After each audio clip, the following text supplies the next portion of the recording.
In today's video, I'm going to teach you how to make a productivity tracker in Google Sheets.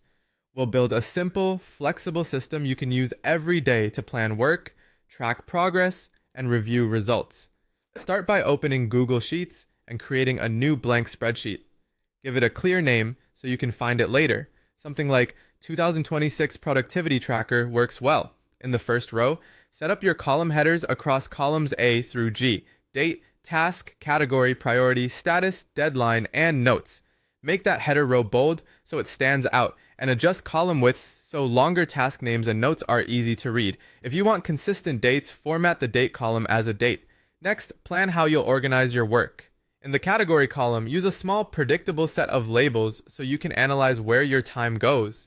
Examples that work well are client work, content creation, admin, sales or prospecting, and personal. Keep the wording consistent. Even small variations can split your data during summaries.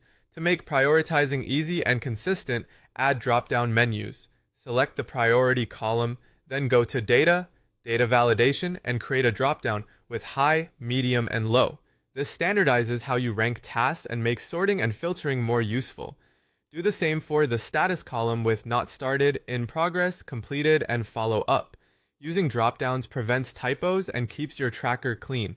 Let's add a quick visual boost with conditional formatting. Select the status column, click Format, Conditional Formatting, and create a rule that applies when the text is completed. Choose a green fill so finished items pop at a glance. This tiny touch gives you instant feedback as you work through your list. Now build a simple daily summary right below your table.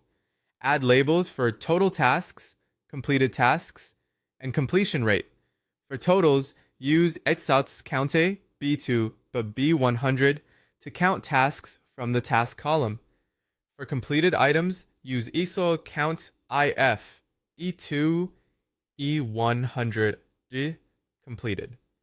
For your completion rate, divide completed by total with I'll Count IF E2 E100 cells completed. County A B2 B100, then format that cell as a percentage.